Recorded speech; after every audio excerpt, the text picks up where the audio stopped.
So there's a lot of stories like this in the Gemara, but the one that comes to mind is that Rabbi Yochanan was learning with Rav Kahana for the first time, and when he lifted up his eyes, he saw that Rav Kahana was smirking. So he wasn't really smirking, but he had some birth defect, and Rabbi Yochanan was displeased, and Rav Kahana died on the spot. So, but my question really is a general question about these kind of stories, which is why doesn't the rabbi who's doing the gazing or the killing kind of, why doesn't he just don the havschus? Like, why couldn't he just think that, oh, but Rav Kahana might have some sort of birth defect. He's not really smirking at me.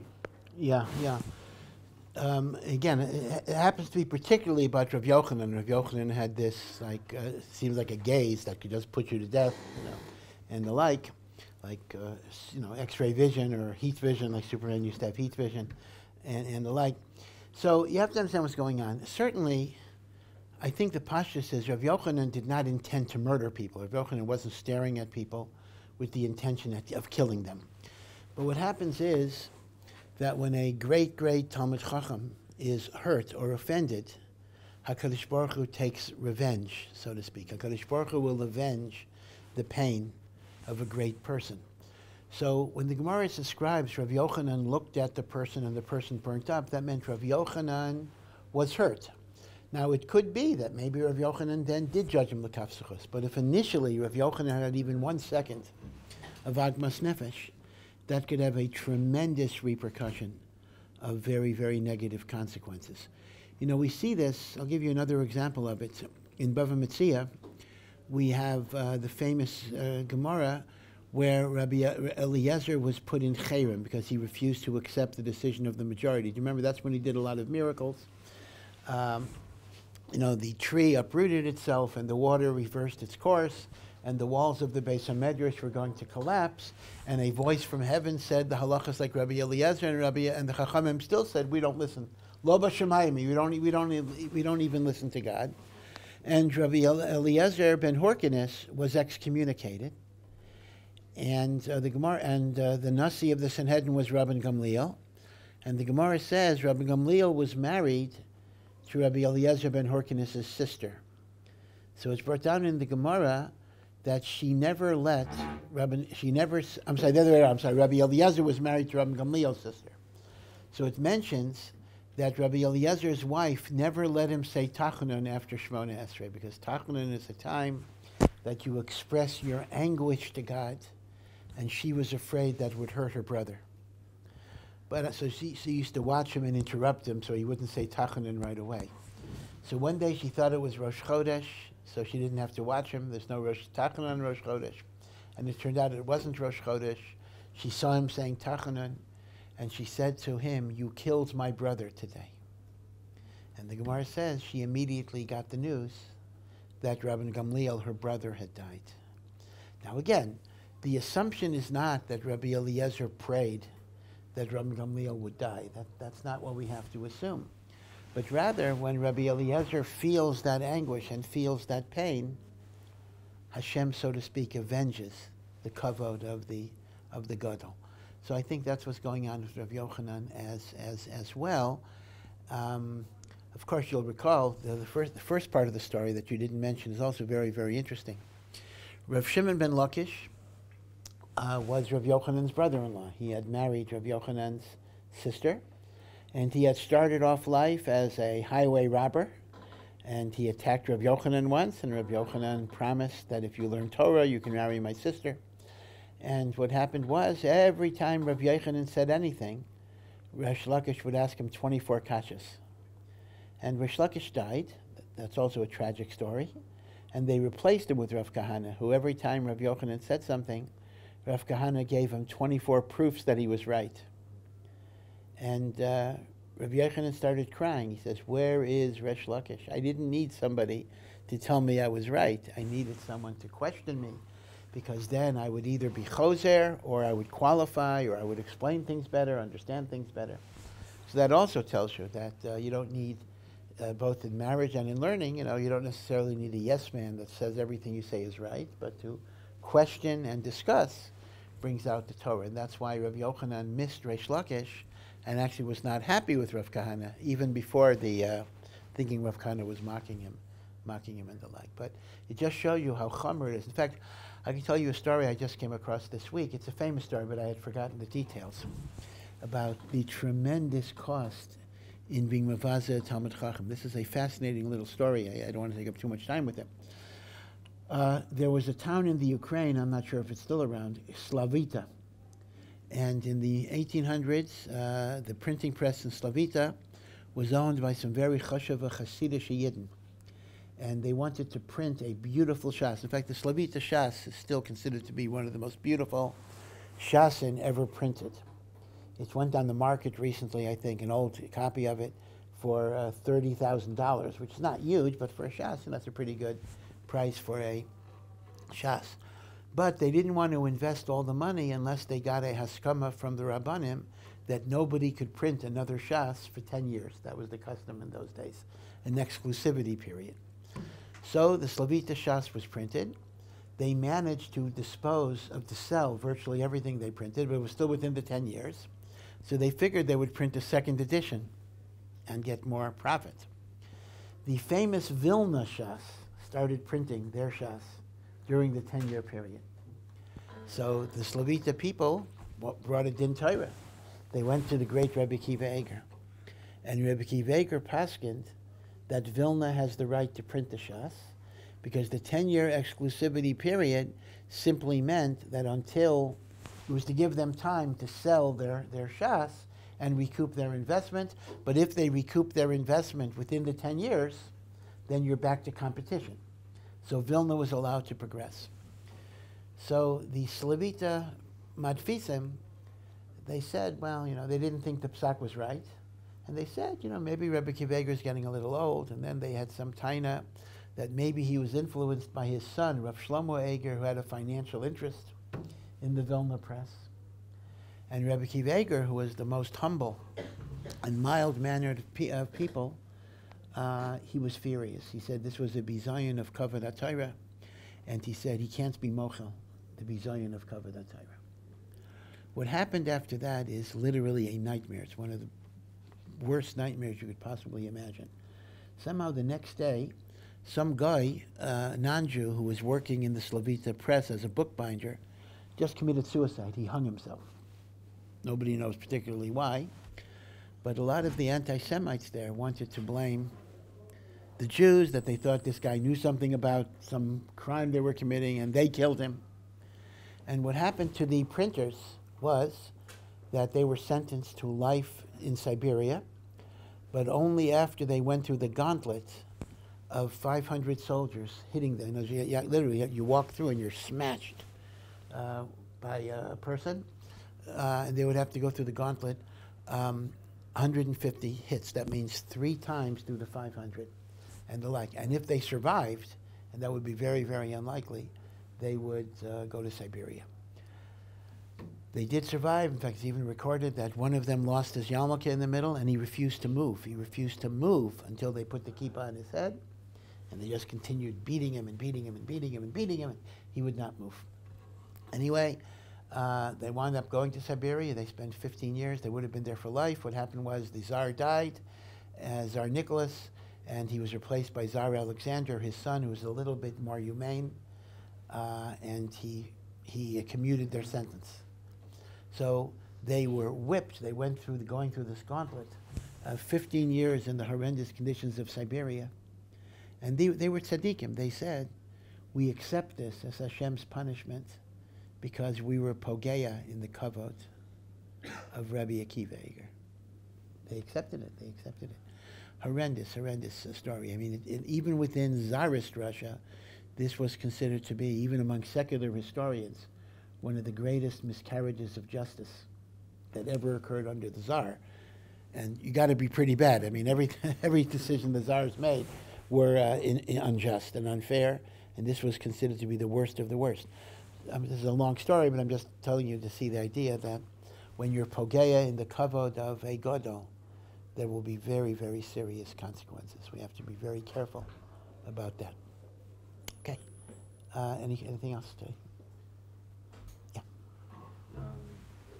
there's several genetic studies out now regarding the Lebanese people, that apparently over 90% of their DNA is traceable back to Canaanite genes. I was wondering, how does this interact with the Gemara in Berachos 28a, where there's a man who is living in former Ammonite territory, and it's a question of whether he can marry into Judaism.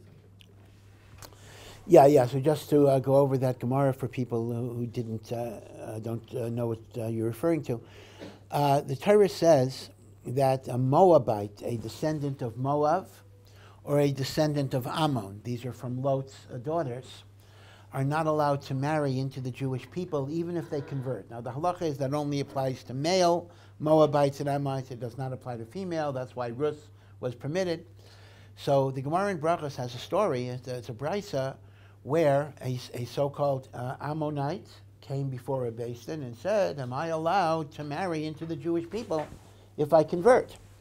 So the initial answer was, no, you cannot, because you're an Ammonite, and the Torah says Ammoni are not allowed to marry into Klal Yisrael.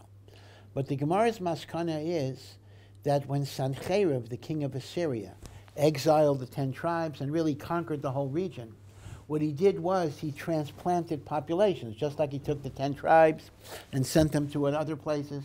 He took everybody who lived everywhere, and they were tznius. So consequently, the people who lived in Edomite or Ammonite territory were no longer the original Ammonites. And the people who lived in Moabite territory were no longer the original Moabites. And therefore, your ethnic origin is unknown.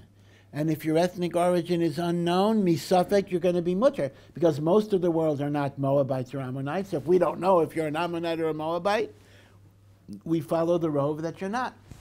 And therefore, la halacha, even people who during the Second Temple period said, I'm an Ammoni, I'm a Moabi, halachically that didn't mean anything because Sancheriv transposed populations. By the way, the whole concept of exile was actually invented by Sancheriv.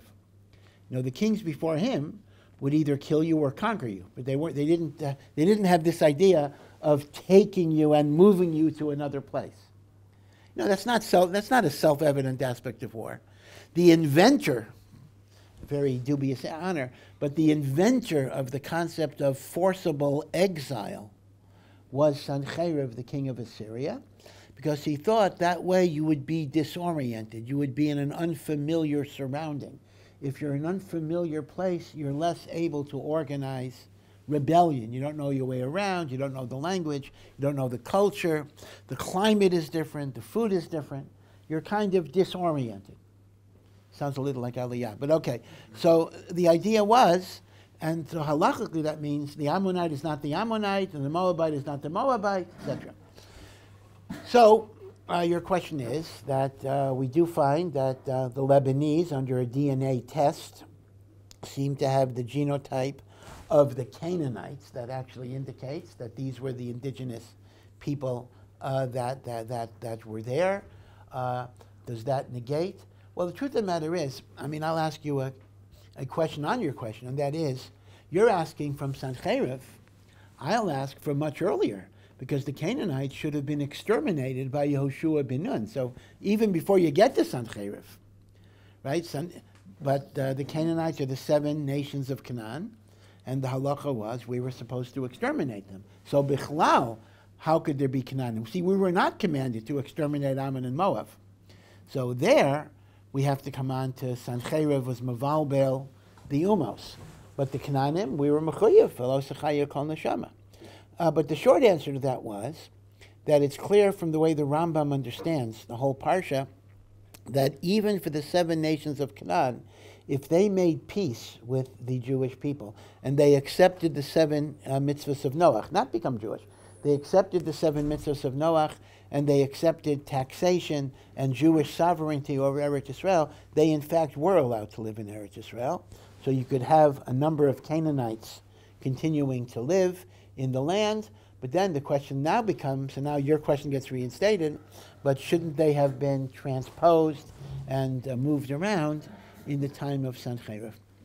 I don't know. All I can say is that, number one, it's not entirely clear that halacha accepts DNA testing as conclusive, which is one thing. We just don't accept it as a proof.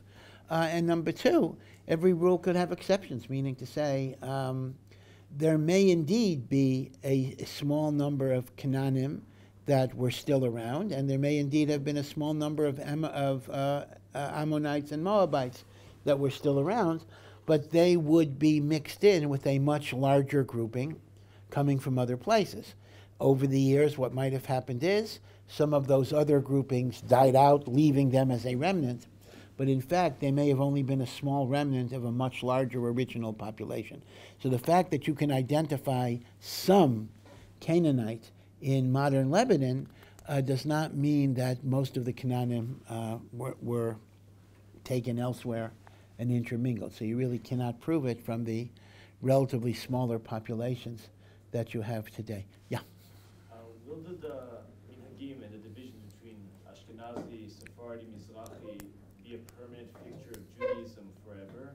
Or as we can see, a lot of kind of half Ashkenazi, half Mizrahi kids coming about as more people move to Israel. Even further along, when the Messianic era comes along, will these minhagim still exist and these divisions within the Jewish people remain?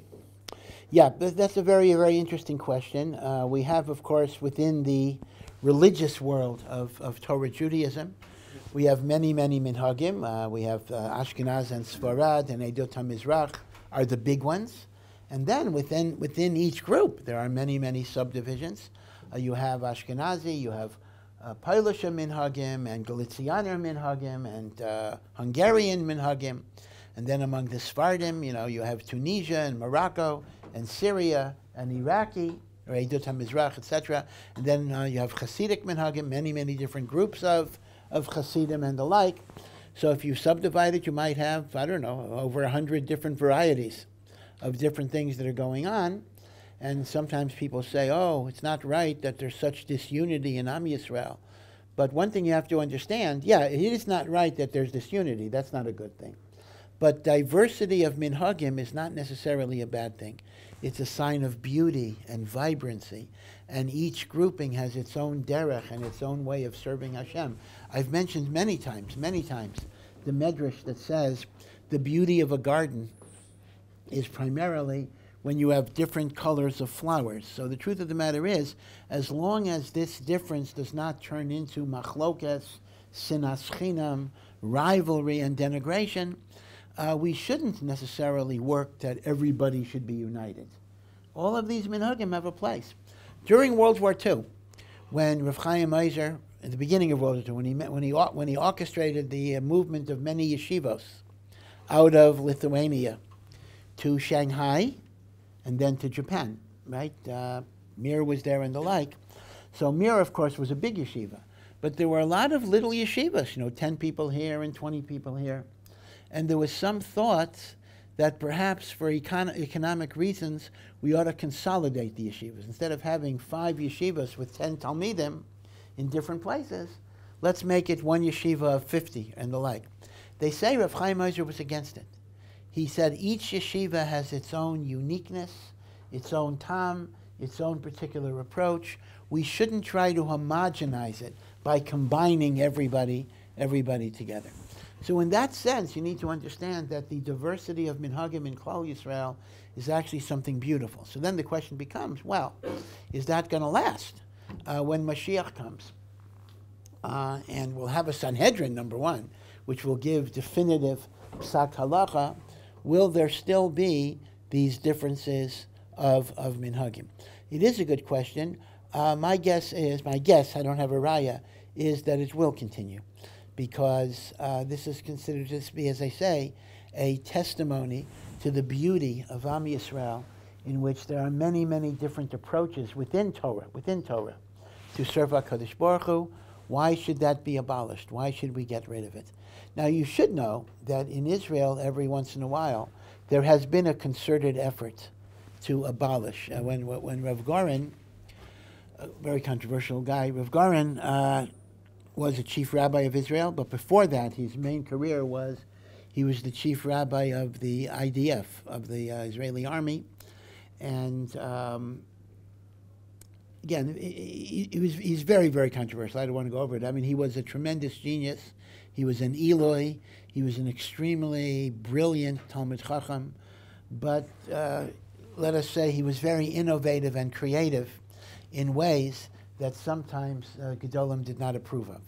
But he went his own way. And one of the things he wanted to do is, for the army, he wanted to create a unified nusach, combining Ashkenaz and Sfarad, that there shouldn't be Sfaradim and there shouldn't be Ashkenazim, there should only be Jews, nusach achid. But again, that fell apart because people want to hold on to their minhagim. It's important to them. It gives them a kesher to their past and to their roots. In the United States, there was a time when you had all these different immigrants. If you go back to the middle of the 1800s, where there was an attempt to create what was called Nusach America, in which, let's look at Ashkenaz, let's look at Sfarad, and let's pick the best features, whatever that means, the best features of both, and we'll create a siddur that everybody can daven from. But again, those things were not successful for good reason, that there is something. And again, the precedent to it, although it's not an exact analogy, is the idea of tribes. It's very clear from the Torah and from the Nevi'im that the concept of tribes was very important in Klal Yisrael. Every tribe had its own nasi. Every tribe had its own flag. Every tribe had its own encampment in the Midbar. And of course, coming to Eretz Yisrael, every tribe had its own distinct portion of Eretz Yisrael.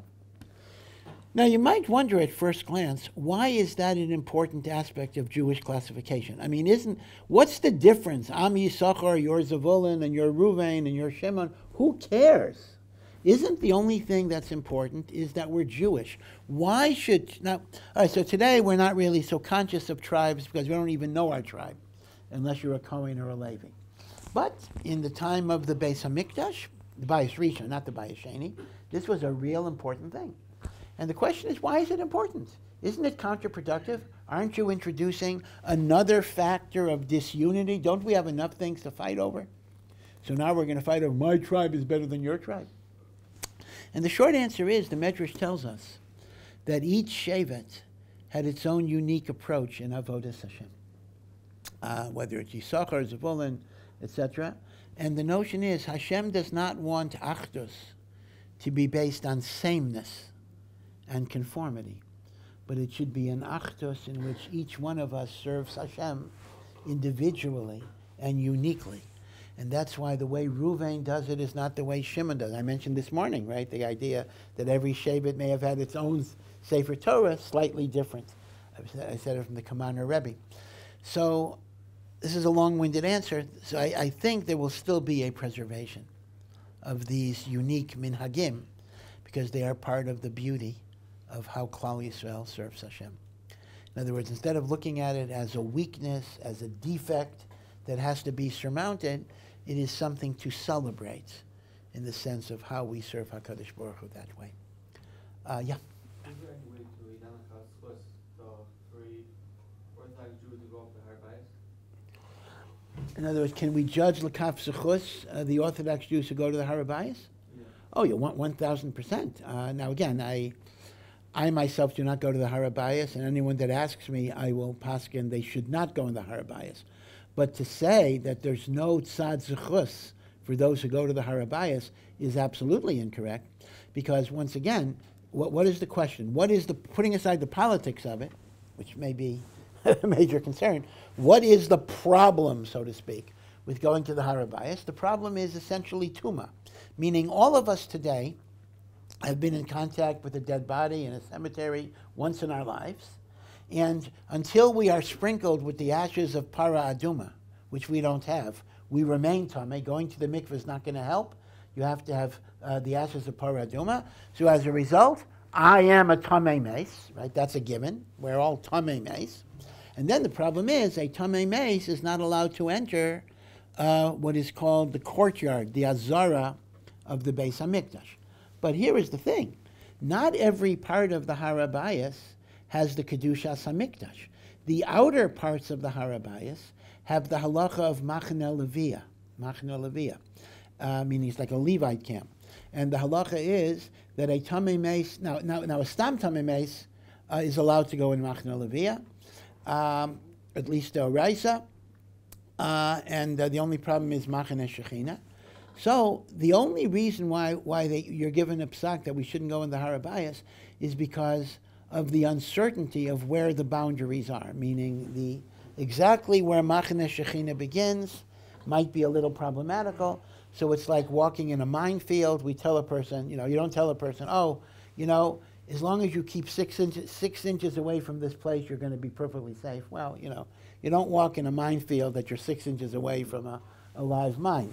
Now, those who go to the haBayis, they have psukim that are confident where the Azorah begins, and they will tell you you're not allowed to go beyond a certain point. So I cannot say that they're wrong. They have a shita regarding the mivneh, the layout of the base HaMikdash, and that's it. Now, they do bring historical evidence that they want to claim that the Rambam, who had been in Eretz Yisrael as a teenager, went on the haBayis, etc., from various letters. It's inconclusive. I don't think you can bring definite rayas to that. But to say that there's no tzad of zechus for the people that go, that's vaday not the case. Even though the halacha is that we should not go. Yeah. This question reminded me of something. So I know someone close to me that went with one of his friends to the haBayis. Yeah.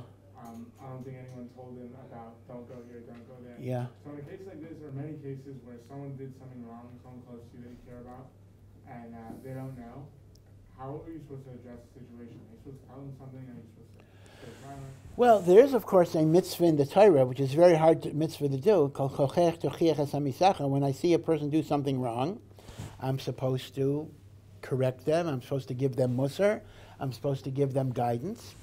But the problem is that in many, many cases, the Gemara already comments that somebody asked Rabbi Akiva, how come today nobody knows how to accept musar? And Rabbi Akiva answers, because nobody knows how to give musar. This is a very, very difficult skill. I start criticizing you and saying, why don't you do this, why don't you do that? Most of the time a person is going to resent it. A person is going to get angry. And if anything, the person may reject, may become less religious. In other words, you're not going to make him more religious, you're going to make him less religious because he wants to get away from the negativity. So on one hand, there is a mitzvah of tochacha, but on the other hand, sometimes you got to be quiet. The way Chazal express it is, the same way there is a mitzvah to say something that will be listened to, kishem shemitzvah laimar davar hanishma, it's a mitzvah shelo laimar davar she'eno nishma. Things that are not going to be listened to, it is better to be quiet because giving musar will be destructive and counterproductive. It says in Pirkei Avos, when Pirkei Avos enumerates the 48 ways that you acquire the Torah, so one of those ways is ohev esatochacha. You love tochacha. I think people mistranslate it. People think that means, I love to give musar. Sure, I look around and I see all the stuff that you guys are doing. I love to correct you. But that's not what it means. Ohev esatochacha does not mean I love to correct other people. It means I love when somebody points out to me how I could be better. And that's a very high madrega. That's a high madrega. That I love when someone can point out how I could be a better person. That's a maila. But you're not supposed to love to give tochacha to people. So the basic idea is it depends on your relationship with the person. If he knows you love him or you care about him and you're able to talk to him about this and he will not get angry or upset, then by all means you should talk to him about it.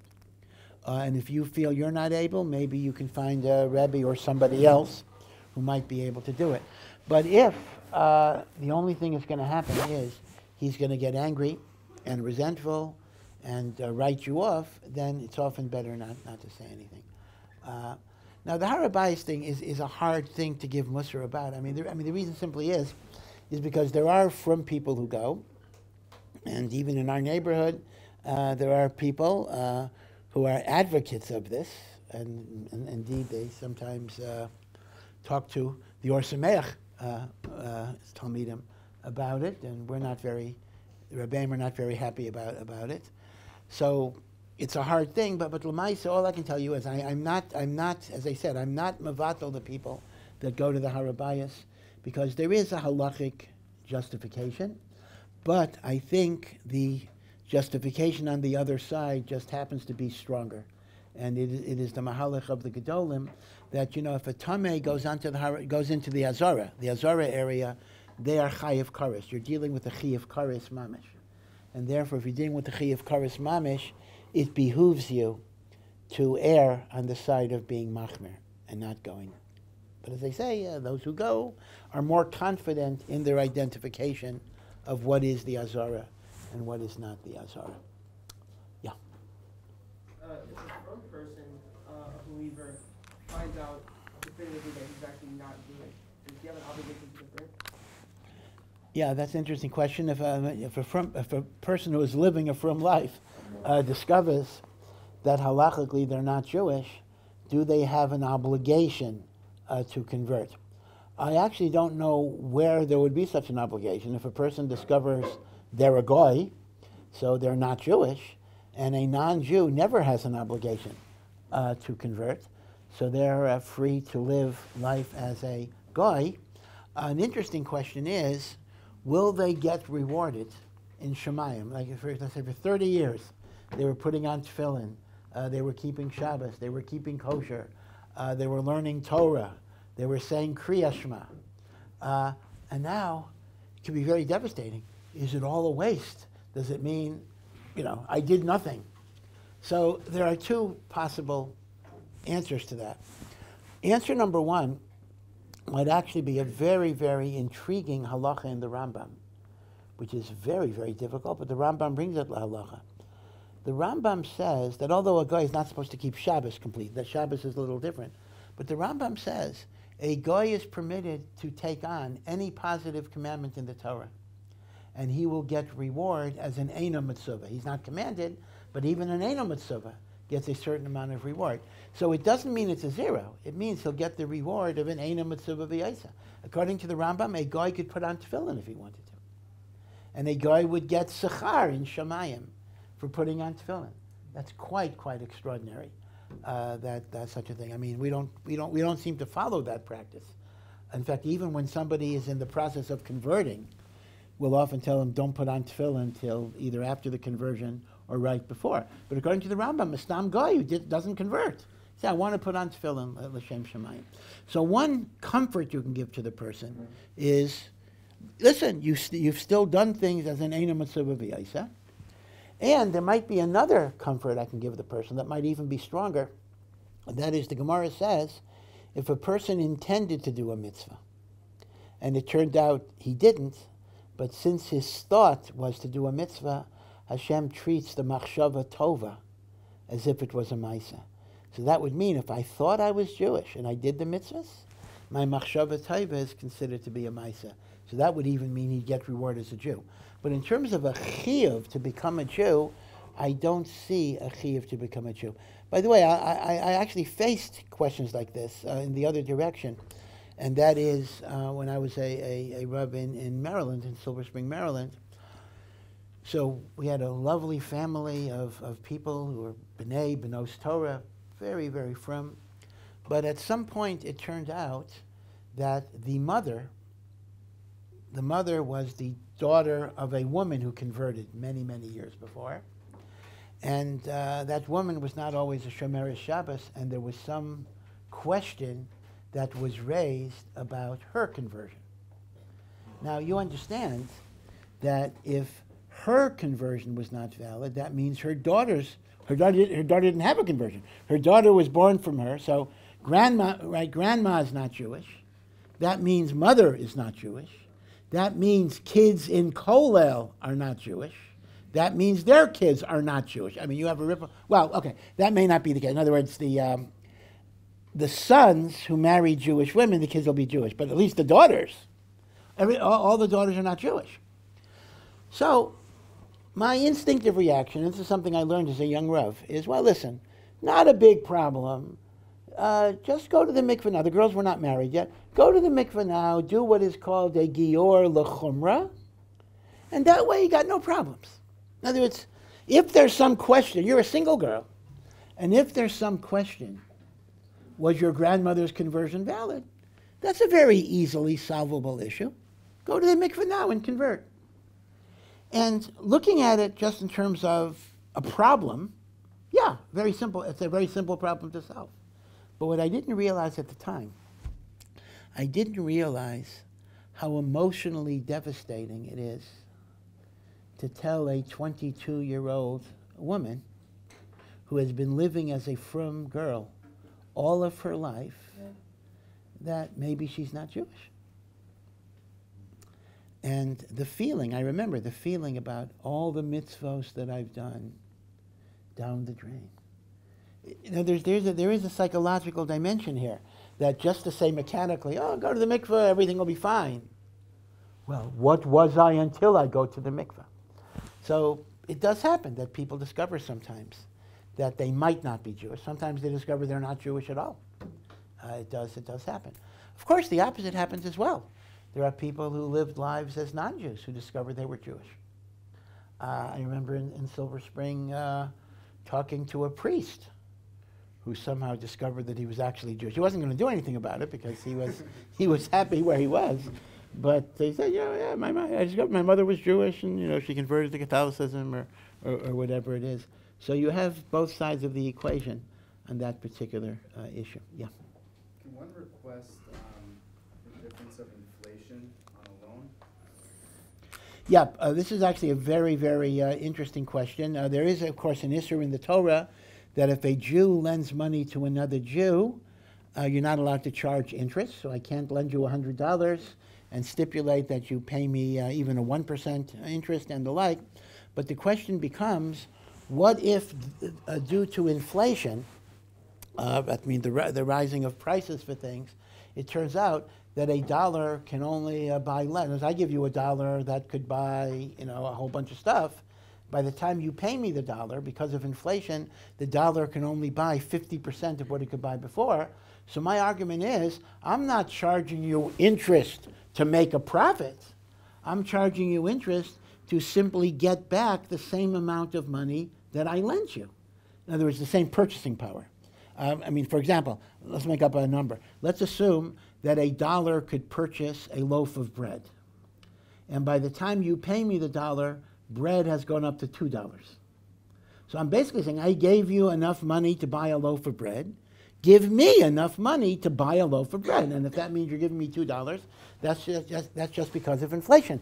In fact, an economist will actually tell you that any rate of interest that is equal or lower than the rate of inflation is bichlal not interest, because interest is supposed to be a profit on the lending of money. So that's a very excellent economic point. It has halachically no validity at all, which means to say interest is a very mechanical rule. We don't look at purchasing power. We don't look at the money losing its purchasing power due to inflation. I lend you $1, you give me $1. If you give me $1.10, even if the inflation is 200%, that halachically is considered interest. So the logic of the question is, I understand the logic of it, but halacha does not work with that. Yeah.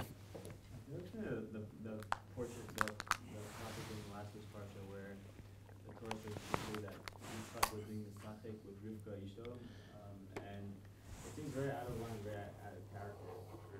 And Rashi says how Yitzchak was like a shamish because of. So what's the idea behind this, and how do you think? Yeah, there are sometimes expressions or events that are described in Tanakh that's a little hard for us to imagine. If you remember the story in Parshas Toldos, when Yitzchak is living among the Philistines, among the Plishtim, so once again, like Avraham, he told Rivkah to say, "You're my sister," lest you, in order that I shouldn't be killed. And Rivkah was taken to Avimelech, although no one slept with her. But how did Avimelech discover that Yitzchak was in fact married to Rivkah? Because it says that he saw through the window, I guess the window was not closed or covered, that Yitzchak was playing, mitzachek. Yitzchak was playing or laughing with Rivkah, his wife, and Rashi from Chazal say this is a euphemism for their having sexual relations, and as a result, Avimelech knew that this was his wife, and then he said to Yitzchak, why did you say this? You could have caused us to sin, and we would have been punished by God, etc. So the question becomes, Yitzchak Avinu is one of the Avos HaKteshim, and Bichlal, if a person is engaged in marital intimacy, this should be something that's tzanua, and it shouldn't be a situation where somebody can walk by the window of your house and look and see what is going on. I don't have a clear shot, but it could be maybe a different image. See, the image that you might get by reading the Chumash is like there's this open window and I'm just casually walking by and I look in and I see what you're doing. And that would indeed not be tzanua. But it may be an opposite type of idea, that maybe there were like spies there. Maybe Yitzchak, everything was tzanua, but looking through the window, that might be the expression. That might be the euphemism, that there was some spies. Avimelech may have suspected something and was invading the privacies. But I don't know. It is a difficult issue. One thing you do see, though, that's very important as a side point, and that is the physical intimacy of husband and wife is considered to be something holy and something good. It's not considered to be something negative in any way. And perhaps, b'derech agav, the Torah wanted to be merames, that even Yitzchak Avinu, who is considered to be the most removed from Olam Hazeh, kind of the separated person, the person who was a korban to Hashem, the person who was an Akedah, still continued to be with his wife, and that was proper. That makes the idea of Moshe Rabbeinu very, very interesting, very intriguing. We know that in Christianity, at least among the Catholics, the notion is a holy person is supposed to be celibate.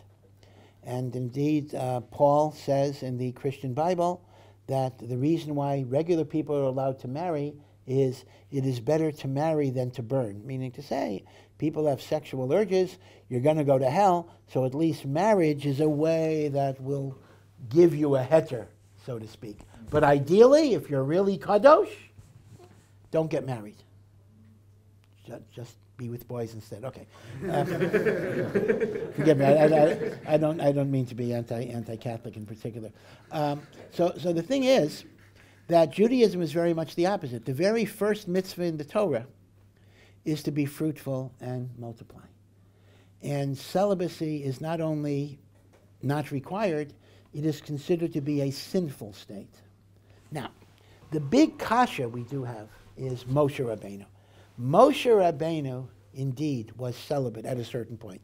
I mean, he was married, he had 2 sons, but from Matan Torah onwards, for the rest of his life, which is another 40 years, he was separated from his wife. Now, you'll recall, Aaron and Miriam were critical of him for doing that, and Hashem didn't tell him either. The Gemara in Shabbos says this was a decision he made on his own that Hashem agreed to after Moshe did it. Hashem did not command him to be celibate.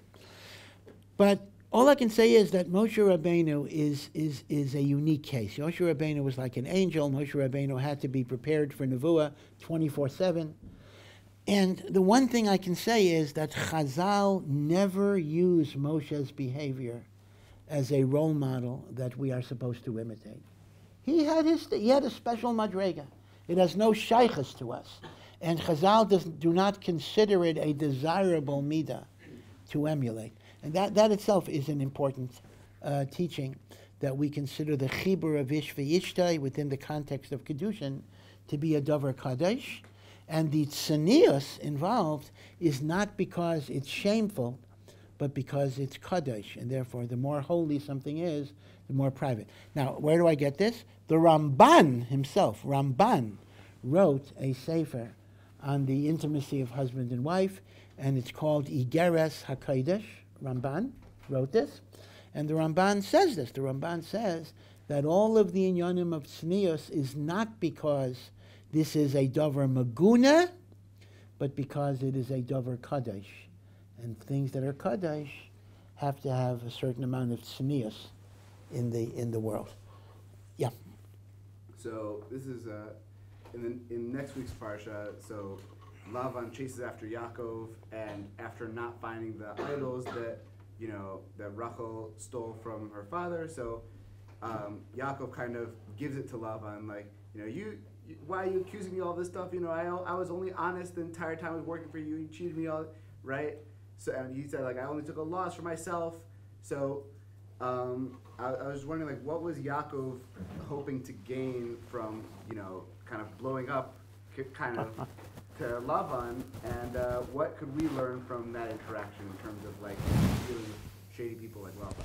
Right. So again, when Yaakov finally manages to, in the middle of the night, leave Haran, and Lavan is chasing after him, and they finally meet, and Yaakov finally explodes and gives Lavan a speech. So the question is, what's going on? Did Yaakov simply lose his temper? That is one possibility. At some points, you get frustrated. I've been here for 20 years, listen, and the like, and I have a reason to be angry. The other might be that maybe Yaakov is trying to give Lavan Musar. Maybe Yaakov feels at this particular juncture that Lavan could be Makabel Tochacha. L'maisa, that didn't work either, but you could indeed understand Yaakov as perhaps trying to give Lavan a Tochacha. So depending on how you understand it, there's one of two lessons you could learn. One lesson is, Al Pi Pshat, although this may not be politically correct, that even a Yaakov Avinu can sometimes get impatient. It can happen that it's the nature of life, that sometimes we lose it a little bit. Or the other pshat would be the other way, that even a Rasha like Lavan might be amenable to teichacha, and therefore it's worthwhile to communicate it to someone. Right? So you can learn opposite lessons depending on how you understand the story. Yeah? What is the standard for men when it comes to men's tznius? Yeah, men's tznius. This is a new invention. It's been ignored for a pretty long time. Whenever people think about tznius, they always think about the sleeves of women, and women do this and women do that, and a bus, they sit in the back of the bus or the front of the bus, depending on how you enter the bus, and the like. Men can do whatever they want, right? Men, tznius, nothing to do with men. So the truth of the matter is that absolutely is not true, and it's not true for two reasons. One reason is that tznius bichlal is not limited to how you dress.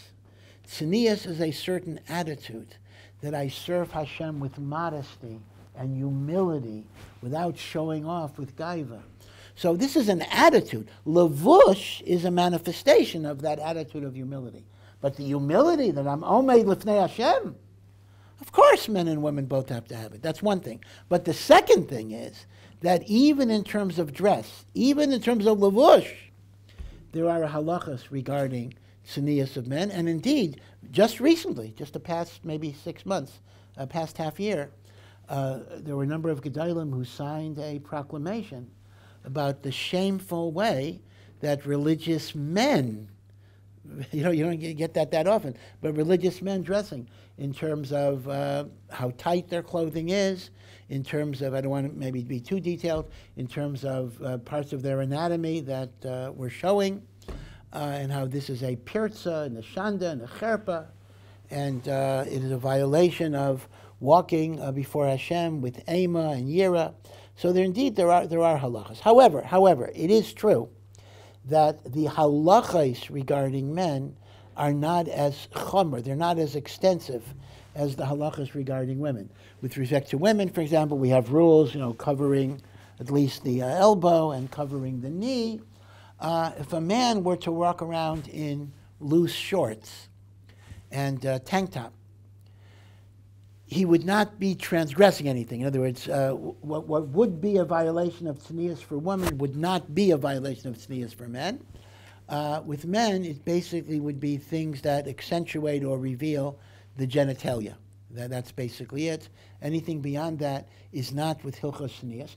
But you do have another idea, that any person who feels that they're in the presence of Hashem should not dress in a manner that's overly casual, overly familiar, overly revealing. So I wouldn't say it's usher, but it's not the proper hanhaga of a ben Torah.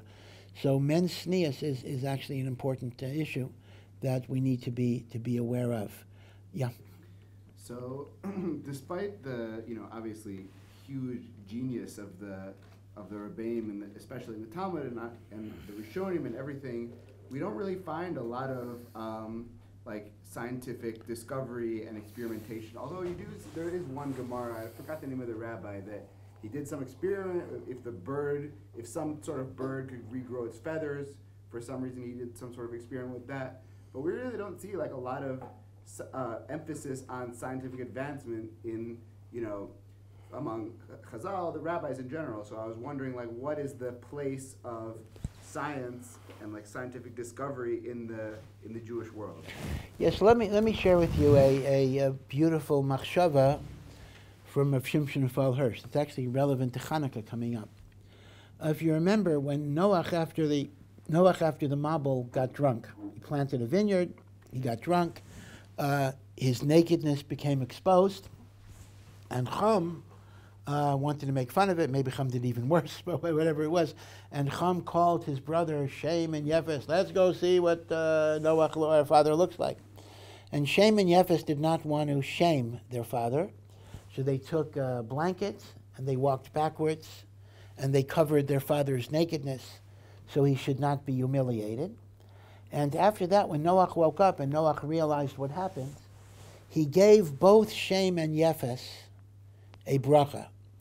And he said to Yefes, Yaft Elokim, it's a pun, Yaft Elokim liyefes. Hashem should give beauty to Yefes, v'yishkain, and he should dwell, be ohale Shem, in the tents of Shem. Now, in English that sounds bad, tents of Shem, but it means Shem is a person. He should dwell in the tents of Shem. So listen to what Rav Hirsch says. Rav Hirsch says, Yefes is actually the ancestor of Yavan, Greece. Shem is the ancestor of Klal Yisrael.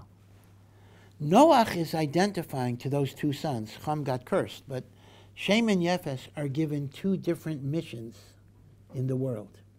Yefes is given the mission of creating physical beauty. And physical beauty manifests itself in many, many ways. It could be art, could be science, could be philosophy, literature. The kayach of generating yaifi in the world was given to Yefes.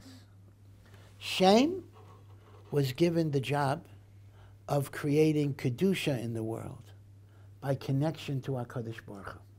This was Noach's division of labor. Now, when Noach says Hashem should give beauty to Yefes, he means Hashem should give Yefes the kayach to create this beauty, but only if Yefes uses his beauty within the tents of Shem, meaning he uses his beauty within the context of glorifying Hashem. So when the beauty, which includes the science and the mathematics and the music and the literature, is used to be able to serve Hashem in a better way, then it becomes beauty. When it is separated from HaKadosh Baruch Hu, then it becomes something evil, Yavan. In fact, the Maral points out, take the word Yavan. Now, Yavan is Yud Vav Nun. As a verb, Yud Vav Nun means oppression. But if you reverse the letters, it spells noi. So the beauty becomes an oppression when it's divorced from Torah. So the short answer, I think, to your, not such a short answer, but the answer to your question is that Chazal were not scientists per se, because they understood that there was a world of Greece and Rome that were doing the science. Chazal knew the science of their times, and Chazal used the science of their times, but they did not see their role to be actively engaged in scientific endeavor. They saw their role to create Kedusha through the teachings of Torah and the mitzvos and the like. So the same way that, you don't say to a lawyer, why don't you do surgery? I mean, there is a division of labor. This is exactly the division of labor that goes all the way back to Noach. It was Yavan's job to do this, and it's our job to do this. And when Yavan connects to what we're doing, that becomes a good and noble thing. When Yavan disassociates from what we're doing, it becomes a destructive thing. That's the story of Hanukkah and Antiochus. So the truth is, it's very, very clear that Chazal were absolutely conversant with the science of their times, but not necessarily more than the science of their times. Meaning to say, when you read something in Chazal that scientifically appears to be incorrect, you shouldn't just say, oh, Chazal, God forbid, are so primitive. By and large, you can always trace it to Aristotle or some Greek or Roman thing. Meaning, they were current. They were absolutely current with the science of their times, and sometimes, not always, they went beyond the science of their times. But their scientific statements are not part of the Messiah, of Torah Shabbal Peh. This is an old teaching of Rav Hai Gaon and Rav Avram ben Arambam. So we are not mechuyev to accept their scientific observations as Torah.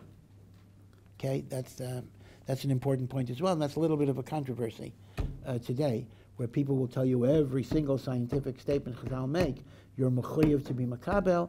Rav Avram ben Arambam says no, and Rav Hai Gaon earlier also says no, because as scientists they were working with the science of the time.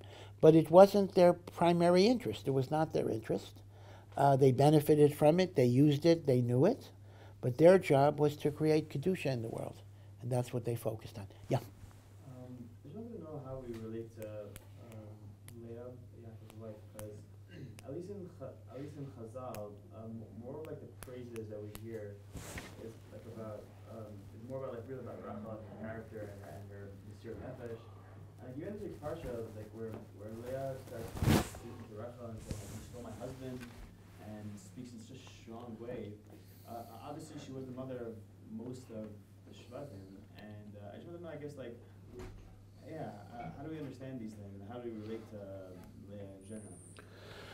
Well, there's one indisputable fact that you can't get away with. And number one, Leah is the mother of 6 of the 12 Shvatim. And if you include Zilpah as part of her brood, 8 of the 12 Shvatim. And Leah is the one that is buried next to Yaakov Avinu in Ma'aras HaMachpelah. Rachel, his beloved wife Rachel, is not.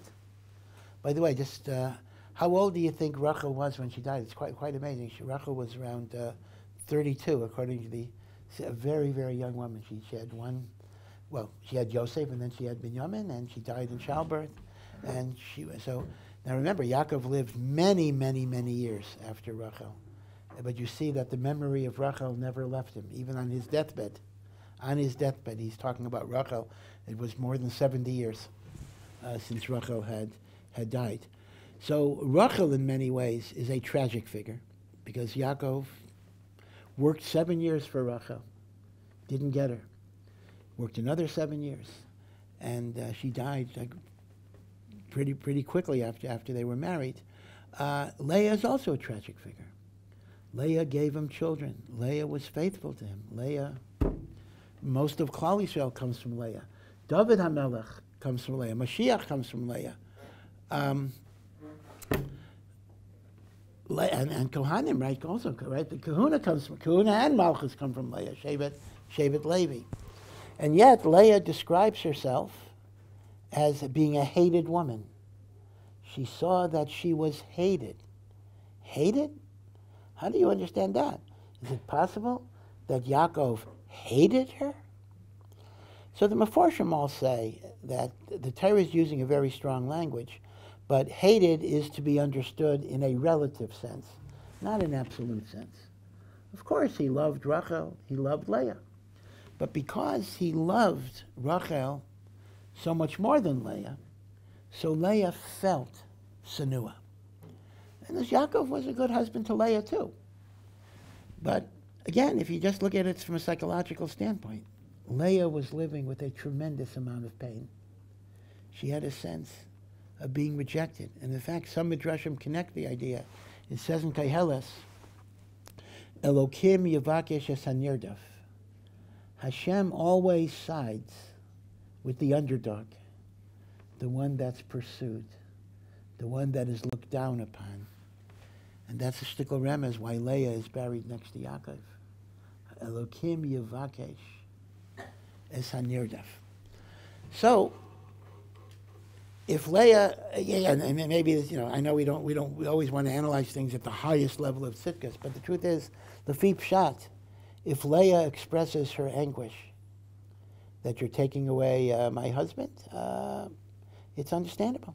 It's understandable, because in some ways, Rachel did take him away in terms of affection of who Yaakov cared for more. But you also have to understand, too, that both Rachel and Leah understood that their relationship to Yaakov is not just a matter of a husband. It's a matter of creating an eternal nation of Am Yisrael. And any time any one of their chalakim is going to be diminished, this is a cosmic repercussion that has eternal ramifications. It's a big deal. It's not just, a wife and a husband. It's a nation. It's an eternity. It's a mission. It's a purpose of the world, a purpose of the universe. You're trying to take away my chelek by having more time with him, etc. So as a result, the reactions are going to be much more intense than we might expect or even justify in a one-to-one situation. Even though Rachel was the one who gave over the simanim to Leah, and if it wasn't for her giving it to her, then she... That's true. That is a good kasha, because ultimately Rachel was the one that gave Leah the means, the wherewithal. That is a good question, but still, I guess it gets counterbalanced by the feelings of alienation that Leah feels. By the way, I saw a beautiful, beautiful pshat on why Rachel wanted the flowers, and really it can actually make you cry on both sides of it. Ruvain brought dudaim to his mother. Dudaim are certain flowers, jasmine, whatever it would be. Rachel sees the dudaim, and she wants the dudaim. And she asks to have some of the dudaim, and that's when Leah screams at her and says, hey, you've taken my husband, you want to take my dudaim. And finally they traded a night, and as Rachel gave up a night to have the dudaim. Why are the dudaim so important? All right, so there are a lot of midrashim, but one of the pshatim is this. Rachel herself, you see, this is like sadness on both sides. Leah is a fertile woman who feels rejected. Rachel is not rejected, but Rachel has no children. So Rachel's feeling is, if I can't have children, let me have the flowers that Ruvain brought to his mother. So when I look at these flowers, I'll think of a child bringing things to his mother. And it'll be a way that I could be comforted a little bit. By, just like, a person sometimes will look at the picture, a person who doesn't have children may look at the picture of someone else's children to give them a little chizuk. So this is really a very, very sad story, a very, very moving story. Here you have the rejected wife, and here you have the childless woman. And the childless woman wants to hold on to something that'll remind her of children in the house. And the rejected wife, feels that you're taking even that away from me, so to speak. And that's kind of what is going on, So again, I know this is what I'm saying. It's a little controversial in the sense that people always want to turn the avos and the ima. Okay, I'm going to get in trouble there. Okay, no hate mail, please. The tendency of not modern, but the tendency of yeshivisha, shiur man chomesh, is to look at the avos and imos on a very abstract level. We look at them as certain abstractions of righteousness, and therefore we'll analyze what they're doing at a very high level. And of course that's emes, because the avos and the imos are madregas that we have no idea. But that also means whenever it comes to looking at genuine human emotions that people in crisis have, we say, oh, we can't talk about that. We can't talk about sadness. We can't talk about feeling rejected. We can't talk about marital alienation, because that's reducing the avos and the imos to our problems. I don't know if that's true. Of course, the avos and imos are totally beyond our madregas. But that doesn't mean they didn't have these issues on some level as well. So again, no, please, no mail on this. So I'm perfectly willing to look at the Chumash and see these aspects of what's going on as well. I think it's legitimate, and I think HaKadosh Baruch Hu is communicating these images to us, because these are lessons that we take in our own shalom bayis, in our own relationship to our spouses. So it's not the typical yeshiva way of approaching the Chumash, but I don't consider it treif at all. I consider it to be a very valuable way of looking at the avos and the imos. Yeah. Throughout all of the Torah world, is it agreed upon by everyone that Hebrew is the original language? I'm sorry, what was the first by the Torah world? What did you say? I mean, within the Torah. Oh, within the Torah world. Does everyone agree that Hebrew is the original language? I think that is so. Again, I know historians and the like may have some different opinions on it, but I think our Messiah is that Lashon HaKodesh was, number one, the language by which Hashem created heaven and earth, and number two was the language that Adam Harishon spoke, and therefore, by extension, was the language of all humanity until the Tower of Babel, till the Dor HaFlaga, when the languages were split off. Now, what's interesting is, though, that there are some Sfarim that tell us that Lashon HaKodesh used to be a much bigger language than it is. Meaning to say, when Hashem split off the languages, it's not that he created new languages. Rather, that which once was part of the Hebrew tongue became separated out. And as a result, every single, now this wouldn't apply to English or French, which are new languages, but whatever ancestral languages were created among the 70 nations, all of it was nichlal in Lashon HaKodesh. In fact, that's how they interpret Chazal that Rashi brings on the word totafos, right? We say by tefillin, ukashartam lios al yadecha, you should bind it as on your arm, and it should be totafos, bein einecha, phylacteries between your head. Actually, nobody knows what phylactery. This is a clear example where we look to the Hebrew. What are phylacteries? Oh, tefillin, right? Right. So, but what does totafos mean? So Rashi brings that it's a composite of two words, tat and pas. Tat means two in Coptic, an African tongue, and pat means two in an African tongue. Right? So it means four, because the tefillin shel rosh have four compartments. Why on earth is the Torah telling me something in Coptic or African, whatever language that is? We don't even know exactly what language. I mean, there's no language called African, but some language from Africa. The answer is because the Torah is teaching you that originally it was part of Hebrew.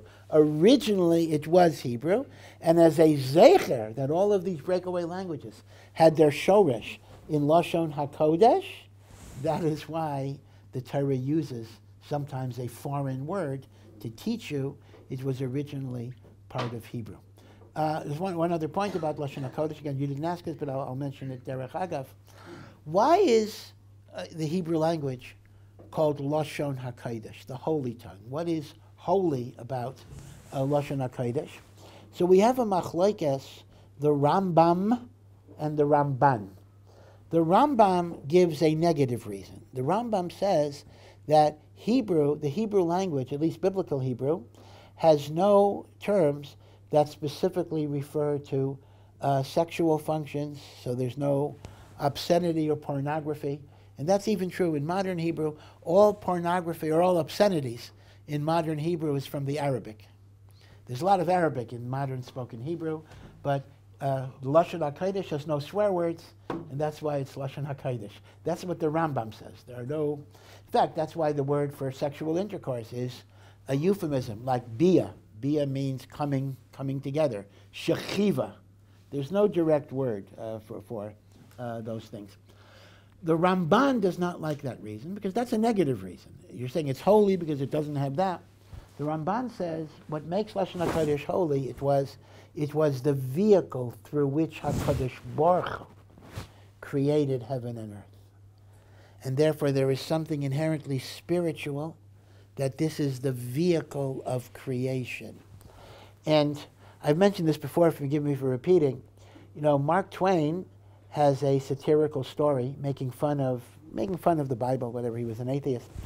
So he has the story of Adam naming the animals. So in his story, Eve asks him, Adam and Eve, I'll say that's the way he wrote it. Eve asks him, why did you call that thing a lion? Why did you call it a lion? So Adam is angry at her. He says, it looks exactly like a lion. What do you want me to call it? That's exactly what it looks like. So that's said as a joke. But here's the thing. If you substitute the Hebrew word, why did you call that an aryeh?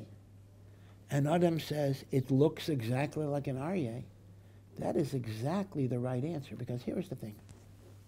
When we say Hashem created the universe through the letters of the Aleph Beis, each letter of the Aleph Beis has a spiritual koach that channels unique energies.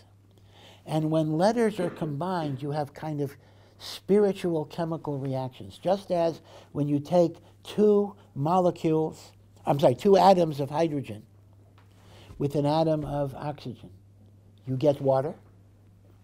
So too, when you take the koach of the Aleph and you combine it with the koach of the Resh and the koach of the Yud and the koach of the Hey, together, those kochos create a lion. So, how did Adam HaRishon name animals? He did what's called reverse engineering, like an X-ray vision. He looked at the spiritual letter combinations that gave rise to a lion. The lion comes from the Aleph, Resh, Yud, Hey in that order. That's its name.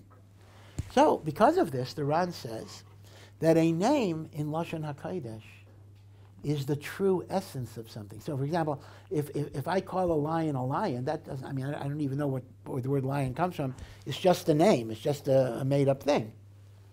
But Aryeh is actually the spiritual composition that gives rise to the lion.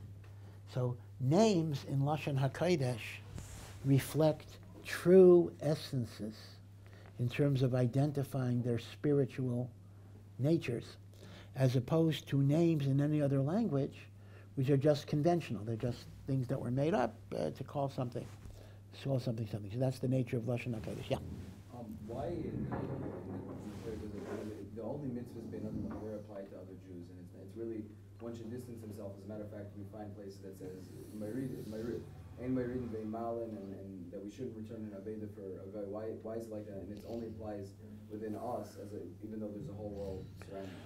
Right. So that's again a good question. We have in the Torah many mitzvahs, bein adam lechaverei, responsibilities of kindness and compassion, and towards other people, not just for Hashem, but bein adam lechaveiro. But most, not all, but most of the mitzvahs bein adam lechaveiro apply to the way I must deal with my fellow Jew, and may not apply to how I deal with a guy. Now, a lot of the negative things, not stealing, not murdering, that does apply, meaning vis-a-vis the rest of the world, I can't harm them. I'm not allowed to be mazik them. I'm not allowed to steal. I realize there's all machlokas and those things too, but la halacha, I can't steal from a guy, I can't cheat a guy, I can't kill a guy. All of that is true, so I can't infringe on them. But once we talk about the benevolence, the chesed, generally speaking, it is primarily towards Jews. And the question is, well, why is that so? Aren't all human beings made in the image of Hashem, which is true, and therefore aren't all human beings entitled to be treated with a great deal of kindness? So one answer that's given, and now this may depend on the situation, is it was a notion of reciprocity, meaning to say, since the umos ha'olam that were over the Avodah Zarah did not show us, would not show us any particular kindness, so therefore the Torah did not put chiyuvim on us. Interest is a very good example. You're not going to be able to get a loan from a non-Jewish bank without interest, so I can lend a non-Jew without interest, with interest, because he would charge me interest. There's a notion of reciprocity. There's one particular idea. Another idea, which is a das yachid, I have to say, but the Meiri actually wrote, the Meiri, and again, some people say this was a forgery. It's a very controversial. The Meiri has a whole approach that virtually all of the laws which discriminate against goyim only applied to pagans who were idol worshippers in the ancient world, because those pagan cultures murdered and raped and stole and had no sense of morality whatsoever. So the Torah says, I don't have to be moral towards them. Masha Enkain, the Meiri said, the world of Christianity, which was not so benign, this is after the Crusades, but at least officially, they subscribe to the notion of morality and ethics. We are obligated to treat them in a moral and ethical way as well. Now, this is a big chiddush. This is actually one of the most controversial points of the Meiri, in which the Meiri kind of takes all of the laws against non-Jews, and he says they don't apply to Christians who believe in God. They only apply to the ancient pagans who had no sense of morality. Now, the Meiri can make a 21st century politically correct person feel very comfortable. So it's nice to say, it's nice to be aware of the Meiri. Halachically, I have to be honest, halachically, we don't possibly like the Meiri actually, and we don't differentiate, but at least the Meiri, if that makes you comfortable, at least be aware that there is such a shita of one of the Gedolei Rishonim. Now, another point though is this. Another point is that the Mishnah says in Gittin that we visit the sick of the Ovdei Kochavim, even idolaters. We visit the sick. We give them tzedakah. And it says because of Darchei Shalom, because this brings peace to the world. Which means even if the Torah is not mechayev it, Chazal were mechayev it. Now, what's fascinating is there's a machlokes rishonim. What is Darchei Shalom? Listen to this. This has really interesting ramifications. Rashi says Darchei Shalom is if we're not nice to the goyim, they're going to hate us and hurt us, so we better be nice to them. Which means, according to Rashi, we don't really care what happens to them, but, we better be nice because otherwise it can come back to hurt us. So that's how Rashi understands it. The Rambam, when he codifies the Mishnah that you're mavakar chayle ovdei kechavim, and these are pagans even, and you give tzedakah and darchei shalom, the Rambam does not say, because otherwise Jews are going to be hurt. The Rambam says, by showing compassion to other human beings, you are bringing peace into the world by emulating the midas of HaKadosh Baruch Hu, which is rachamav al kol masav. This is really a major philosophical difference. According to the Rashi, the way Rashi says it is, there may be other Rashis to consider, but just looking at this one Rashi, Rashi's basically saying, the only people we care about are Jews, but we got to be nice, we got to be charitable, we got to be compassionate, because that way we'll be in a better position. So operationally, we'll be nice, but, really, I care about our own. According to the Rambam, there's a broader philosophical issue that Chazal felt we should feel compassion for everybody, because that is the midah of Hashem. The way academics describe it, obviously there's a lot of academic writing on this. They describe Rashi's view as a particularistic view, and the Rambam's view as a more universalistic view, in the sense of your ethical consciousness. But I do want to mention something that I once heard from Yaakov Kamenetsky, but then I saw that it's actually a Tanud Ve'el. I don't think he mentioned it in the name of the Medrash. People come to, I get shalos like this here. People always ask, vis-a-vis goyim, vis-a-vis the government, can I do this, can I do that, can I do that, can I evade tax, do I have to do this? People come up with 1,000,001 ways that they try to get around something. And they have heterim, it's either to the goyim or to the government or to the Zionist state or whatever the orientation they want to go with. And sometimes, there may be technical heterim. There may be technical heterim. This is what Rav Yaakov said. Rav Yaakov said, morality is not really a divisible concept. Meaning, if you get into the habit of cheating, you get into the habit of denigrating, you get into the habit of being mavazeh, but you say, oh, I'm only doing it to goyim, I'm only doing it, to the Zionist state, I'm only doing it here. It says, it's not going to happen. Even if you're right, maybe you're not right, but even if you're right, that halachically you have certain heterim. But what's going to happen? It's going to spill over. You start cheating, you're going to cheat Jews. You start cheating not religious Jews, you're going to cheat religious Jews. Because it's not possible to say, I'm a moral person vis-a-vis this group and not vis-a-vis that group. This is what Yaakov Kamenetsky said. So he was not in favor of splitting hairs on midos. I'm nayeg in a certain way to this person and not to this person. Now, the emphasis, this is a beferish medrash in Tana Devei Eliyahu. He who kills the non-Jew will kill the Jew. He who cheats the non-Jew will cheat the Jew. You can't divide morality. I once read a certain Rosh Yeshiva, more on the modern side, but still it's a good point, was interviewing people to be Magidei Shir in his yeshiva.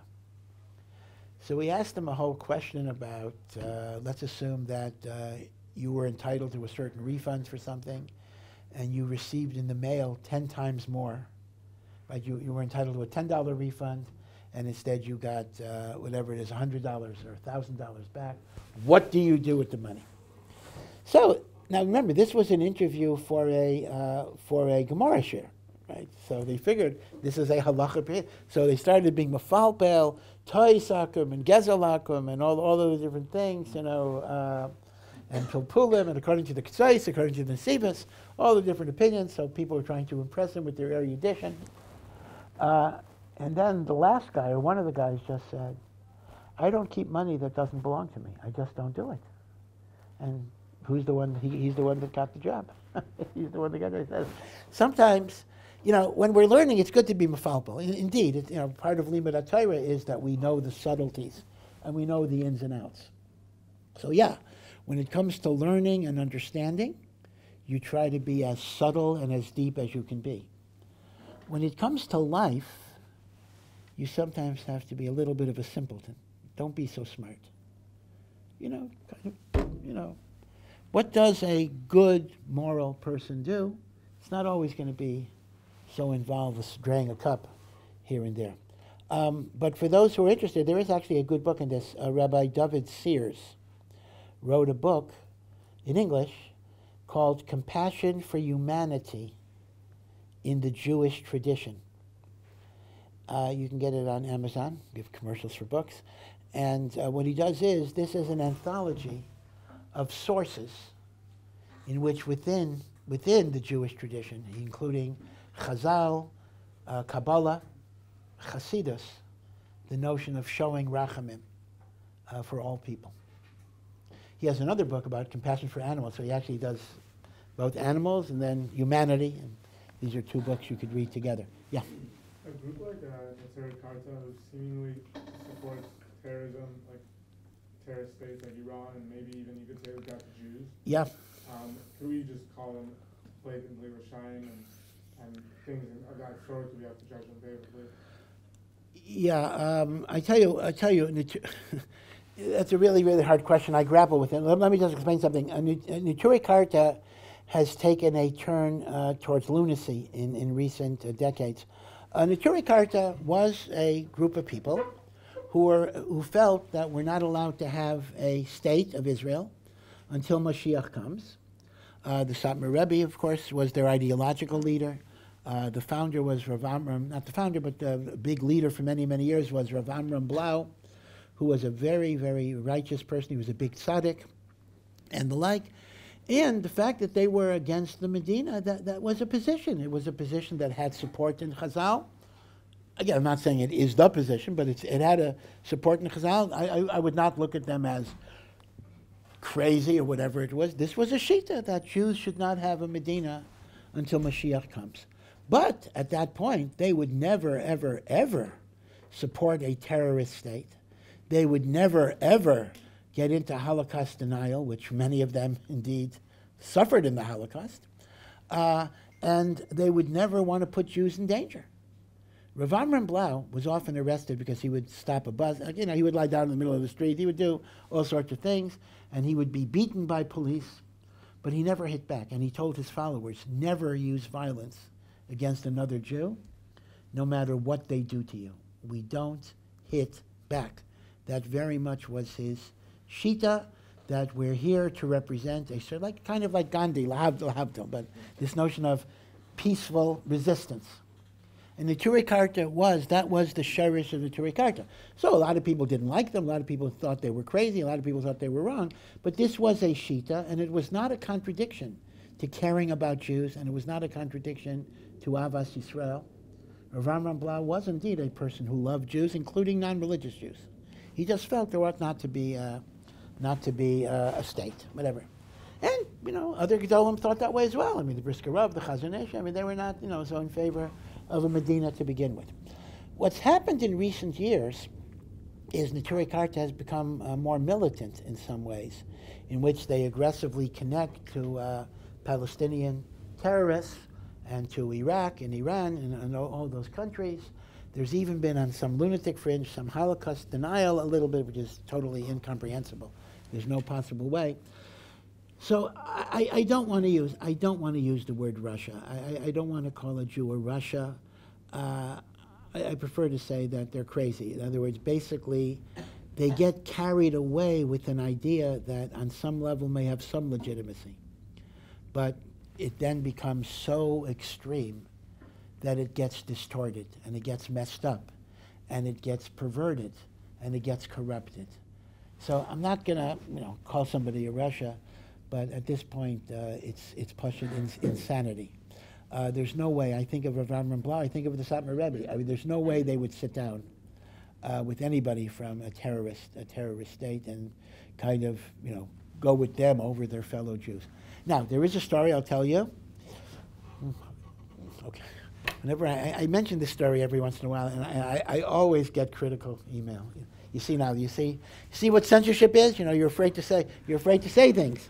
So I'll tell you the story, but I'll tell you up front, that many people deny the story. So I'm not telling you this story as absolute truth, but I hope it's true, and I wish that it's true, even though a lot of people say it's not true, that in 1968, when Hubert Humphrey was running against Nixon for president, and Humphrey was an old liberal. He was supporting Israel, Zionism, all the way back before 1948. He was a big, he was a non-Jewish supporter of Zionism in Israel. So he was told there was a large group of Jews in Brooklyn that he can come to and get the vote. They were Satmar. So he comes to Williamsburg, and he speaks, and he gives a whole speech about, I am a supporter of Israel, back to he's speaking to 10,000 Satmars in Williamsburg about his complete support for the Zionist state, and I will be a Zionist all of my life. And he's a little concerned, like nobody's applauding, whatever it is, like what's going on.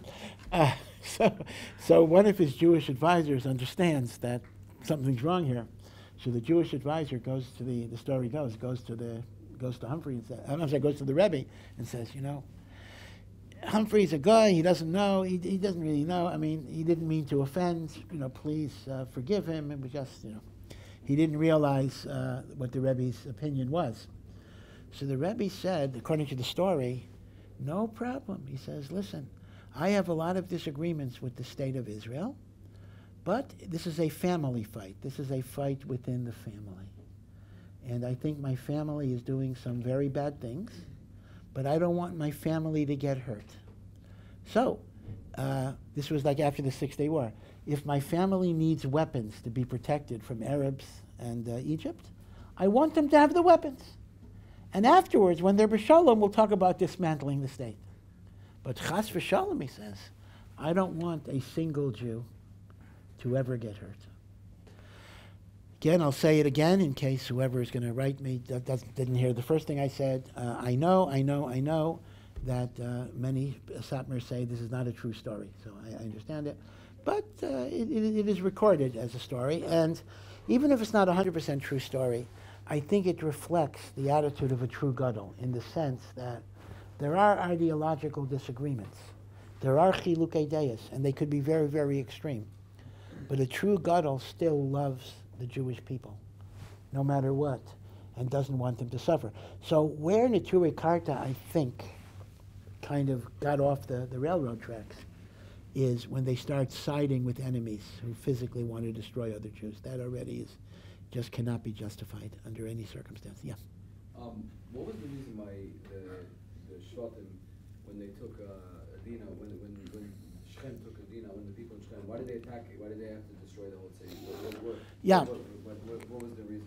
Yeah, this is an excellent question that the Rambam deals with, right? The story of Shechem. So Shechem is both the city and the name of the guy. Shechem ben Hamor abducts Dinah. He rapes Dinah. And Shimon and Levi come up with a plan. We'll marry into you. Everyone should get a bris. And on the third day, when they're weak and they're sick, Shimon and Levi basically massacre the whole city of Shechem. Now, Yaakov was upset, but even Yaakov, right? Yaakov didn't say, "You're murderers." Yaakov just said, "You're making trouble for me in the land now. It's hard for me. People might attack me." So even Yaakov did not criticize the actual decision. So the question is, what halachic justification was there for this? So here's what the Rambam says, and this is a bit of a shtickle, shver Rambam. It's a big chiddush. We know that non-Jews are supposed to keep the 7 Noachide laws, Sheva mitzvos b'nei Noach. We know that if they transgress the Sheva mitzvos b'nei Noach, they're chayav misa. So Shechem himself, who took Dinah, is chayav misa, because nichlal in the prohibition of Geneva is kidnapping. And Dinah's abduction has the halacha of kidnapping. Okay, but that's only a teretz why they were justified in killing the man, Shechem ben Hamor. But what is the justification of eradicating the whole city? So says the Rambam, let's look at the 7th mitzvah ben Noach. That's a mitzvah of dinim. And the Rambam says dinim is a mitzvah to establish a court system to punish wrongdoers. So, Shechem himself is guilty of Gezel. The city of Shechem is guilty because they did not create a court system to punish and adjudicate those offenses. Therefore, the whole city of Shechem was chayav misa. Now, this is the Rambam's thesis, that essentially Shimon and Levi were executing the chayav misa under the Sheva mitzvahs b'nei Noach. Now, there are a number of questions on this. Question number one is, you're telling me the whole city of Shechem is chayav because they didn't create a court system. Well, the whole city. I mean, they killed 2-year-old kids. I mean, they killed everybody in Shechem. So who's chayav? I mean, every child is chayav to create a court system. So how do you understand that? So that actually is not so difficult, because essentially the way we look at it is the chayav to make a court system is on the community. So the community is chayav misa. Okay, yeah, even those who are not involved in decision making. But the other nakuda that's interesting is the issue of vigilantism. I mean, let's assume that Shechem and the city of Shechem are guilty of violating the Noachide laws. Well, does that mean, let's say today, can I go out and kill a ben Noach that I see, a non-Jew, violating the Noachide laws, or do you need a beis din or a court or some type of procedure? The Rambam is indicating that Shimon and Levi, just on their own, have the right to enforce Noachide justice. Does that apply to me? You? You can get in trouble for this. A few years ago, there were some Rabbanim that wrote, they claimed it was an academic book, But they talked about the idea that you're allowed to kill, a private citizen is allowed to kill a guy that is transgressing the 7 commandments of Noah. Now keep in mind, that would include theft. The guy stealing an apple from a fruit stand. Gezel, you know. Now they say they were writing it academically, just in lumdus, but I know the police started investigating. I think they were going to be, for a while, these Rabbanim were going to be arrested for incitement, so maybe I should be careful, not to, don't quote me on this. But this is but I'm saying this is what the Rambam says. The Rambam basically says the Chi of Misa was that they were over on the commandment to establish a court system to punish wrongdoing. Yeah. So just to follow up on that, does the Rambam also hold that the Jews at the time before they got the Torah, they were also chayav in the Shavas mitzvos bein. Because I know that's also a machlok that could be made dependent on that.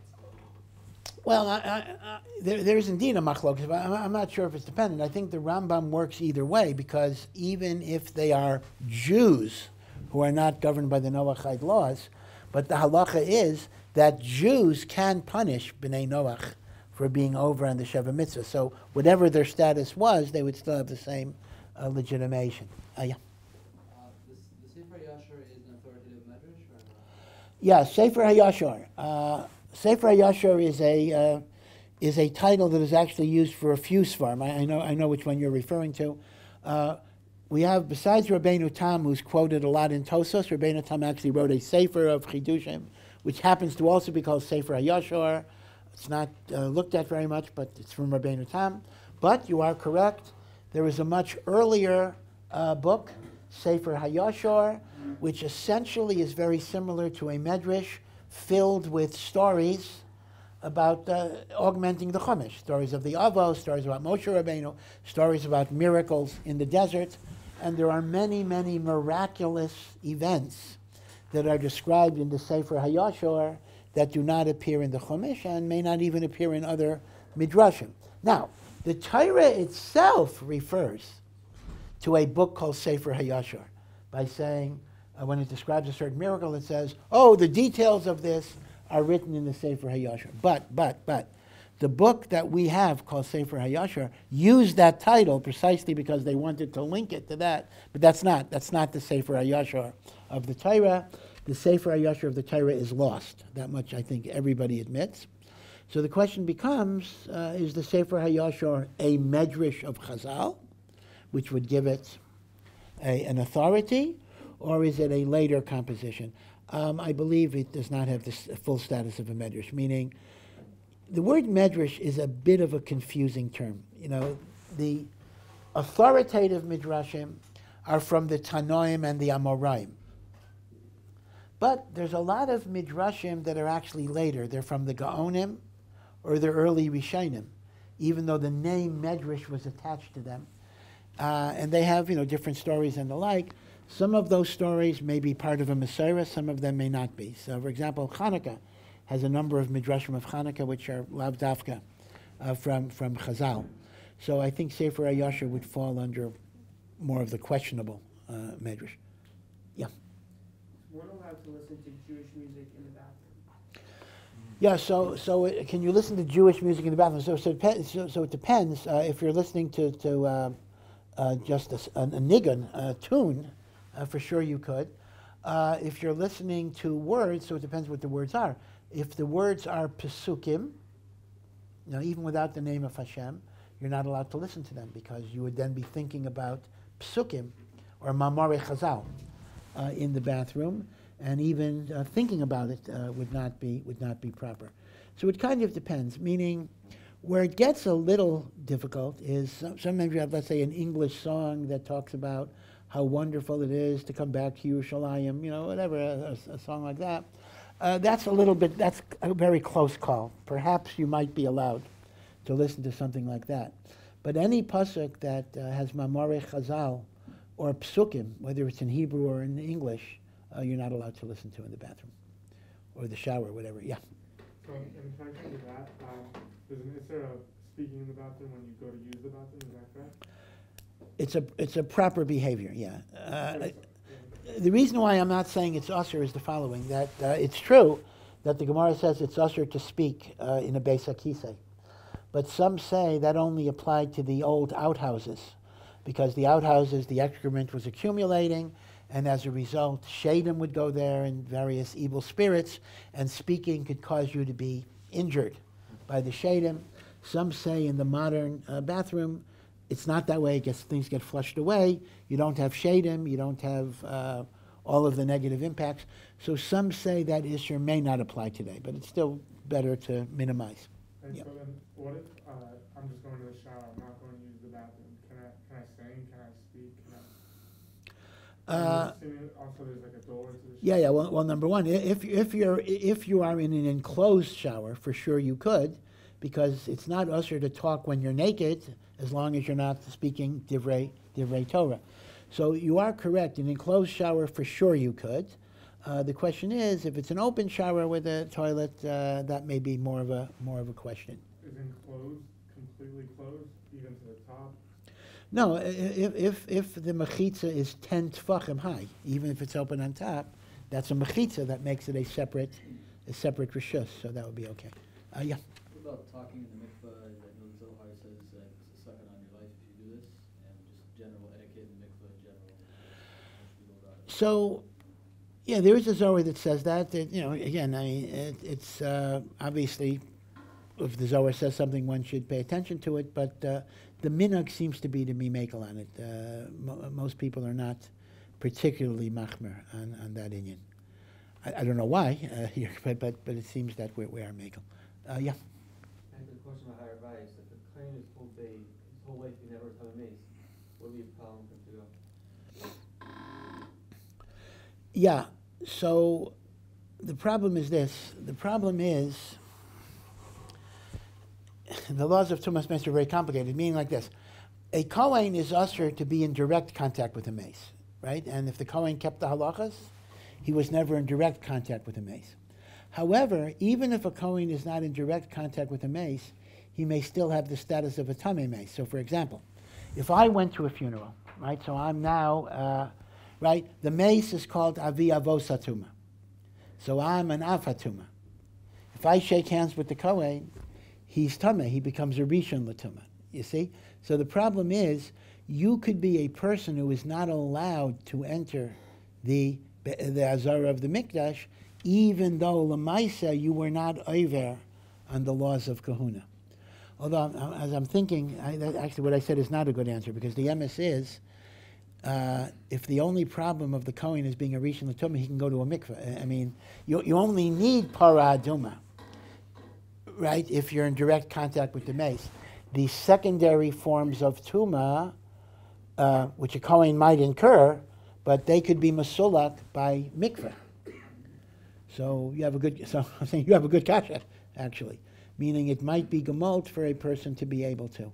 But let me point out another thing, and that is, Chazal were geyser a tuma of Eretz Ha'amim, meaning any kohen who was ever in Chutz La'aretz has midrabanan, the halacha of a tamei meis mamish. So if the kohen ever traveled outside of Eretz Yisrael, he would already be usher to go to the haBayis. But still, your question still remains. He lived in Eretz Yisrael. He never left Eretz Yisrael. He was never metamei lemes. What's going to be the problem? I don't know if there is a problem. It may very well be that it would be mutter for him. B'chiyai gavna. Yeah. Also, a question about ribis. Yeah. If one American lends different American 10 shekel, and then the shekel goes up and down, like the American dollar, is that ribis? Yeah. So the problem is, in every loan, you must define with specificity what the medium is. Meaning, if I lend you a shekel loan, then you can certainly pay me back in shekels, the same amount of shekels, no matter what the exchange rate is. And you can also pay me in dollars, but the dollars have to be equal to the shekel rate at the time of payment. Meaning like this, if I give you 10 shekel, you have to pay me 10 shekel. You can pay me 10 shekel in shekels, or you can pay me an amount of dollars that I could get 10 shekels for at the time you pay me. That's the thing.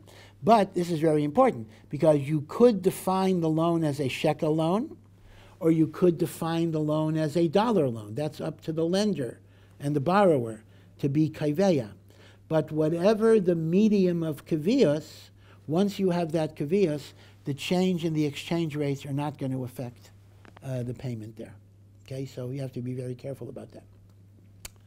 Yeah. What's the importance of being, I heard this from many rabbis, being normal in your community, being normal? Why is it good to be normal? I don't know. No, well, I mean, part of why it's good to be normal is that, well, it depends. I mean, normal is actually a vague term a little bit. But being normal is that people look at you and they see a person of balance, meaning to say, if a person is extreme in one direction, then people look at them and they say, you know, if they think you're crazy, it's a chilul Hashem. They don't want to imitate you. They don't want to learn from you. They don't think you're a good influence on them or their children. So a person has to know that we have an haBayis to try to influence people, to try to be a good influence, to try to be someone that people look up to and they want to emulate. So number one, if you want to have influence on others, you need to be in a state of balance. But number two, it's also part of your own spiritual development. You know, imagine a person who did exercise to build up himself, but the only thing he worked on was his left index finger. So he has this real powerful index finger that can move a whole table with his finger, but the rest of his body has fallen apart. There's something wrong with the picture in which we have to develop every aspect of ourselves. And if we only work on one particular aspect, you know, that's what it means not to be normal, meaning you're extreme in one mahalech and not in the other mahalech. So there's something pogum, there's something defective about that person. A person who is so meticulous in bein adam lamakam and not bein adam lachavere, or the other way, that's not a shleimus. Shleimus means everything is working together. Now, being normal doesn't mean you know, you do what normal people do necessarily. I mean, normal people in the world do all sorts of things that we might call a chiyuv kores, you know, and the like. So normal doesn't mean that, doesn't mean do averos, but it means you're a person in which everything is balanced. All parts of you are working together. You don't have one aspect of you that is like in this direction and everything else is very low, but you try to work on all parts of yourself in a good way. And once again, it's actually very clear that gedolim are b'derech klal very normal in that way. And maybe you'll get a definition if you look at how gedolim behave. Maybe you'll understand what the idea of normal means in that context. Okay, maybe we'll stop here. Anyway, thank you and have a good Shabbos.